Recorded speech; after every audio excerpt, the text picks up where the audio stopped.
So, ayan, ang aga-aga, ang aga-aga, nagre-request yung amo ko ng tinapay.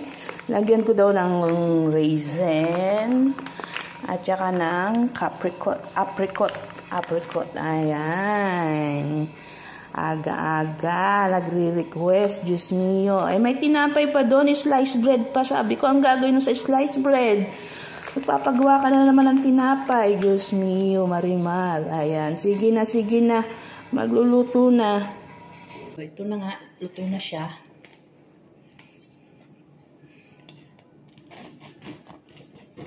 Mainit. Ayan, ang itsura niya, guys. Ayan.